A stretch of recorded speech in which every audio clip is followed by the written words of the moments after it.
I always like to think the observance of Navaratri is not an ancient one, but it is very relevant to the modern world in which we live.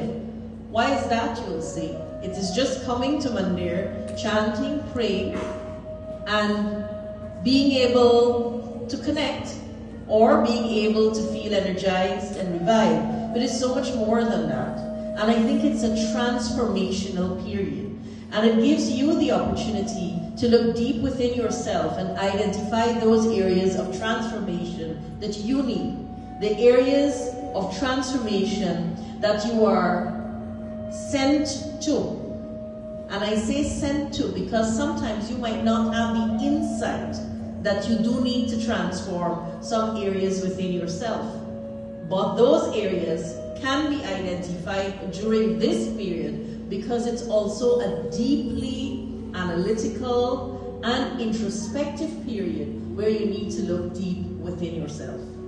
If I were to ask you, outside of the period of Navaratri, how often do you sit in your quiet moments and look at you? Not look in the mirror, but look within yourself. And analyze where you are spiritually, where you are energetically, and where you are as a person on the face of this earth. You probably will find the last one easier because you would look at your accomplishments, your achievements, and your movement materially. But what about spiritually? Where are we spiritually? Any one of us.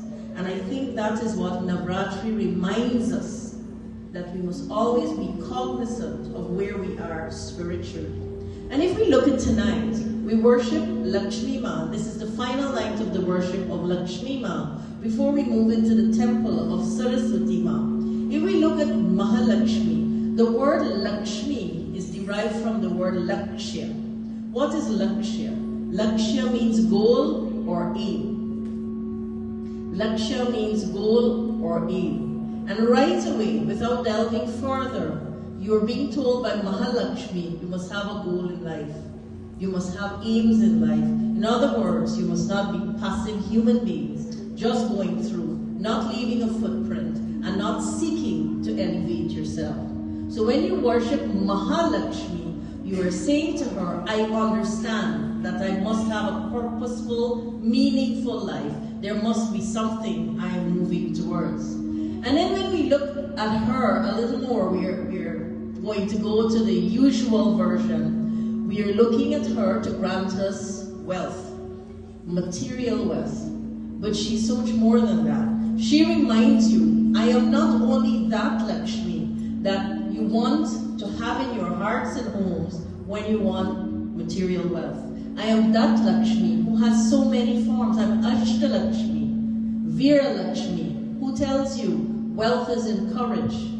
I am Dhana Lakshmi, who tells you, yes, there is material wealth. I am Gajja Lakshmi, who tells you that you need to have the patience of an elephant and you need to have the perseverance of an elephant. And every single aspect of me tells you clearly, these are aspects of wealth that you need to cultivate for yourself.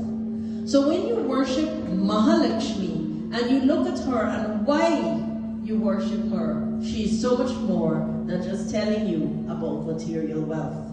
When you also look at how she's represented, usually with 4 arms, you're reminded of the Purushartha, simply saying there must be 4 aims in life. Dharma, Artha, Kama, Moksha. So in the single observance of worshipping Mahalakshmi 3 nights out of 9, there are so many symbolism that can be found in her worship.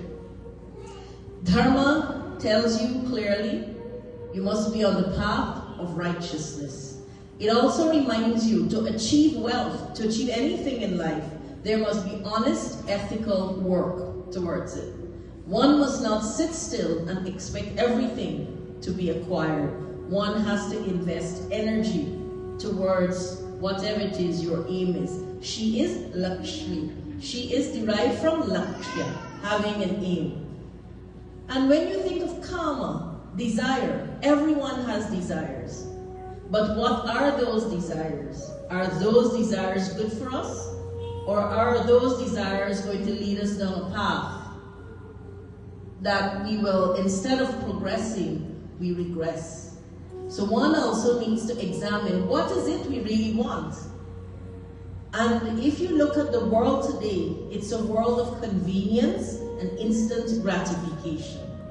The more we get, the more we want. If we have a buffet of things lined up, we're so confused. Sometimes we don't even know what we want. So Lakshmi Ma tells you very clearly, know what you want. And when you know what you want, work towards what you want.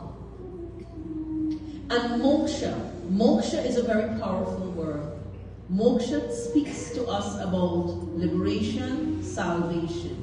And people usually utilize the word moksha and say to us, well, when you want to achieve moksha, you have to die to achieve moksha. Quite the opposite.